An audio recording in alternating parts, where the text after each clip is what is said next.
हम लोग हमारे संविधान का अनुच्छेद 72 जो होता है वो राष्ट्रपति को ये पावर देता है कि वो क्षमादान कर सकते हैं, लेकिन यह क्षमादान जो होती है वो टोटली गृह मंत्रालय के अंडर में होती है। एग्जाम में ये क्वेश्चन याद रखिएगा, होम मिनिस्ट्री इसमें महत्वपूर्ण भूमिका निभाती है।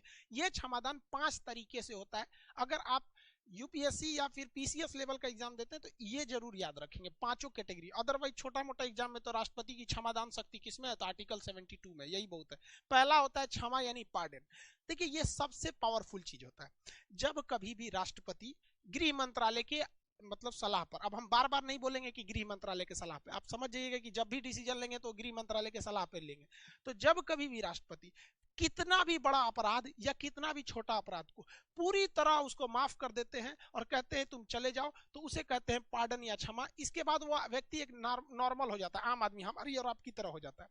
ये इतना पावरफुल होता है कि किसी व्यक्ति के खिलाफ अभी मुकदमा चल ही रहा है, चाहे वो हाई कोर्ट हो या सुप्रीम कोर्ट हो या डिस्ट्रिक्ट कोर्ट में, वो मुकदमा चलने के दौरान भी राष्ट्रपति कह सकते हैं कि नहीं नहीं इसे हम सजा से मुक्त करते हैं। तो ये ही चीज याद रखेंगे, इसमें पूरी तरह कंप्लीटली माफ कर दिया जाता है, अंडर ट्रायल में भी माफ कर दिया जाता है। ये सबसे पावरफुल होता है। तो पहला हो गया क्षमा। दूसरा जो होता है लघुकरण, इंग्लिश में इसे कम्यूटेशन कहते हैं। लघुकरण में क्या होता है कि सजा का जो नेचर होता है उसे बस बदला जाता है, लेकिन सजा की टाइमिंग को नहीं चेंज किया जाता है। इस बात को हमेशा ध्यान रखिएगा, इसमें केवल नेचर चेंज किया जाता है। जैसे किसी को 10 साल कठोर सजा है, कठोर सजा का मतलब जेल में आपसे कठोर काम करवाया जाएगा।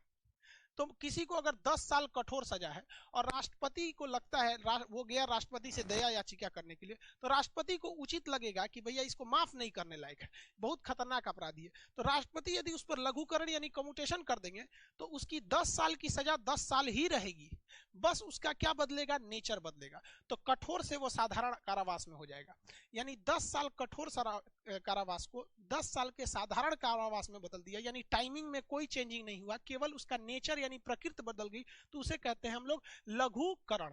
अब इसी लघुकरण का एक दूसरा रूप होता है, उसे हम लोग कहते हैं परिहार। देखिए परिहार जो है ये लघुकरण की तरफ मिलेगा, इसमें थोड़ा कंफ्यूज मत होइए, इसे कहते हैं रिमिशन। इसमें क्या होता है, ठीक इसका उल्टा हो गया। इसमें नेचर नहीं चेंज किया जाएगा, इसमें केवल टाइमिंग को घटा दिया जाएगा। इसमें नेचर चेंज नहीं होता है, टाइमिंग घटाई जाती है। जैसे 10 साल कठोर कारावास है, 10 साल कठोर कारावास है, देखिए इसमें नेचर नहीं चेंज होगा, कठोर का कठोर ही रहेगा, बस टाइमिंग घटा दिया जाएगा। 10 साल से इसे 5 साल कर दिया जाएगा। तो केवल और केवल टाइमिंग घटाएगा, तो इसे हम लोग कहते हैं परिहार के नाम से जानते हैं। ये क्वेश्चन आएगा तो इसमें कंफ्यूजन नहीं होइएगा। क्वेश्चन ये भी पूछता है कि वह कौन सा ऐसा चीज है, मतलब कौन सा प्रावधान है जो फांसी की सजा पे नहीं लगता है। तो देखिए भैया परिहार जो है ना, ये रिमिशन, ये फांसी पे लगता ही नहीं। क्यों? क्योंकि भैया नेचर चेंज नहीं होना है, यानी फांसी का फांसी ही रहेगा, केवल टाइम को घटाना है। तो क्या टाइम घटाएगा, नहीं, इसे आधा घंटा की जगह 20 मिनट फांसी दो। अरे भैया 20 मिनट दो तो 15 मिनट दो, टाइमिंग से क्या मतलब है, टांग दोगे मरबे करेगा वहां पे। तो ऐसा नहीं होता है। तो ये चीज याद रखेंगे, इसे फांसी की सजा पर कभी भी परिहार नहीं हो सकता है। हाँ, फांसी की सजा पे लघुकरण हो सकता है। जैसे किसी को फांसी हो गई है तो फांसी का नेचर चेंज कर दीजिए, उसे आजीवन कारावास में बदल दीजिए। आजीवन कारावास में आप क्या कर सकते हैं, चेंज कर सकते हैं। तो वो क्या हो गया, एक तरह का लघुकरण हो गया, मतलब कैटेगरी चेंज करना, और इसमें केवल टाइमिंग चेंज करना। तो ये 3 समझ गए। अब चौथा और 5वां समझते हैं। देखिए चौथा जो है वो है विराम। विराम को हम लोग रेस्पाइट्स कहते हैं। विराम कब लगाया जाता है, जब जेल में कोई कैदी है उसका हेल्थ खराब हो जाए, जैसे जेल के अंदर कोरोना हो जाए या उसे टाइफाइड हो जाए या बड़ी बीमारी हो जाए, तो उसकी सजा को कुछ समय के लिए रोक दिया जाता है और उसे नेचुरल मतलब जमानत टाइप में छोड़ दे सकते हैं, या फिर जेल में ही एक अलग से रखने की व्यवस्था कर सकते हैं। उसकी कैदी के नेचर पर डिपेंड करता है, ताकि जब वो स्वस्थ हो जाए तो उसे वापस जेल में लाया जाए। या फिर कोई प्रेग्नेंट महिला है उसके ऊपर भी विराम या रिस्पाइट लगा सकते हैं। जैसे शबनम केस में वो गर्भवती थी जब वो जेल में थी, तो उसे जेल मेनू के हिसाब से नहीं रखा जाता है। उसे क्या किया जाता है, एक मतलब जिस तरह से गर्भवती महिला को ध्यान रखा जाता है या एक मरीज को ध्यान रखा जाता है, तो उसमें किया जाता है। तो स्वास्थ्य आधार पर हम लोग विराम को लगाते हैं। अब 5वां नंबर आता है, ये सारा का सारा चीज अनुच्छेद 72 में ही है, याद रखिएगा, आर्टिकल 72। अब आता है प्रविलंबन। अभी तो यही राष्ट्रपति ने लगाया है फांसी पर, इसे रिप्राइव कहते हैं। अभी देखिए प्रविलंबन में क्या होता है, ये स्पेशली फांसी के लिए ही आता है। जब कभी भी सुप्रीम कोर्ट फांसी की सजा सुनाती है तो उसको रोकने के लिए, लेकिन परमानेंट नहीं रोकना है, टेम्पोररी रोकना है, तो टेम्पोररी रोकने के लिए यानी सुप्रीम कोर्ट के फैसले पर स्टे लगाने के लिए राष्ट्रपति प्रविलंबन का प्रयोग कर देते हैं। जैसे सुप्रीम कोर्ट ने कहा कि किसी व्यक्ति को कह दिया आपको 25 फरवरी को फांसी दे दी जाएगी। अब आज की तारीख है 18 फरवरी, तो 18 फरवरी को सुप्रीम कोर्ट ने कहा कि तुम्हें 25 फरवरी को फांसी दे देंगे। तो वकील को लगता है कि भैया एक हफ्ता मेरे पास टाइम है, हम राष्ट्रपति के पास क्षमा मांगने चले जाएंगे कि भैया माफ कर दीजिए। पता चला राष्ट्रपति गए हैं अमेरिका दौरा पे, तब तो बेचारा को टांग देगा सब यहाँ पे सुप्रीम कोर्ट राष्ट्रपति है ही नहीं है।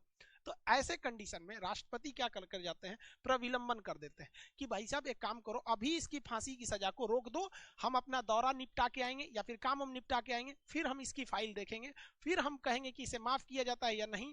और जब हम कह देंगे नहीं से नहीं माफ करते हैं, जैसे अभी के इसके फांसी की सजा पर अभी भी रोक है, जो शबनम है उसे कहां फांसी दिया गया, हाँ कंफर्म है कि फांसी देना है, लेकिन उस पर रोक लगा हुआ है, किसी को डेट नहीं पता है, हिंदुस्तान में किसी को नहीं पता है, क्योंकि उसके ऊपर अभी क्या लगा हुआ है, प्रविलंबन। राष्ट्रपति ने रोका हुआ है कि जब तक मेरा प्रविलंबन है तब तक फांसी नहीं लग सकती।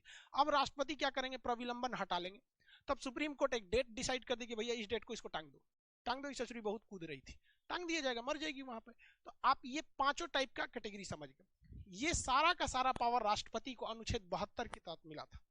लेकिन राज्य का जो मुखिया होता है वैधानिक हिसाब से, संविधान के हिसाब से, वो राज्यपाल होता है। तो राज्यपाल को भी ये सारी शक्तियां मिली होती हैं, बट आर्टिकल अंतर याद रखेंगे, वो 161 के तहत मिलता है। तो राज्यपाल 161 के तहत क्षमा कर सकता है और राष्ट्रपति 72 के तहत। दोनों में अंतर क्या है, राष्ट्रपति किसी भी तरह की सजा को माफ कर सकता है जिसमें इंक्लूड है फांसी भी। राज्यपाल जो है सब सजा माफ कर सकता है, लेकिन फांसी की सजा को माफ नहीं कर सकता है। राष्ट्रपति जो है, क्योंकि वो तीनों सेनाओं का अध्यक्ष होता है, यानी तीनों सेनाओं के सबसे ऊपर राष्ट्रपति है, इसलिए कोई सेना का न्यायालय है जिसे कोर्ट मार्शल कहा जाता है, उसने कोई सजा सुना दिया किसी फौजी को कि तुमने नियम तोड़ा है, हम तुम्हें 10 साल की सजा सुनाते हैं, तो राष्ट्रपति उसकी सजा को भी माफ कर सकता है। बट राज्यपाल, सेना के मामले में राज्यपाल को कोई पावर ही नहीं है, इसलिए राज्यपाल फांसी की सजा और सेना के न्यायालय में हस्तक्षेप नहीं कर सकते। अब यूएसए का कानून देखिए, अमेरिका के कानून में जो राष्ट्रपति है अभी जो बाइडेन है, जो बाइडेन भी किसी भी सजा को माफ कर सकते हैं, लेकिन जो बाइडेन भी अमेरिका के राष्ट्रपति, सेना ने अगर किसी फौजी को सजा सुना दिया, अमेरिका के किसी फौजी को सुना दिया कि कर्नल ने तुमने अपने सीनियर का आदेश नहीं माना, तुम्हें 10 साल की सजा, तो उसमें राष्ट्रपति कुछ नहीं कर सकते। यानी यहाँ तो आपको दिख ही रहा है कि राज्यपाल से ज्यादा पावर राष्ट्रपति को है, और भारत के राष्ट्रपति का पावर अमेरिका के राष्ट्रपति के पावर से ज्यादा है। किस मैटर पे, मतलब सजा माफ कराने के मैटर पे। तो अनुच्छेद 72 में 5 प्रकार की क्षमा समझ में आ गया आप लोग।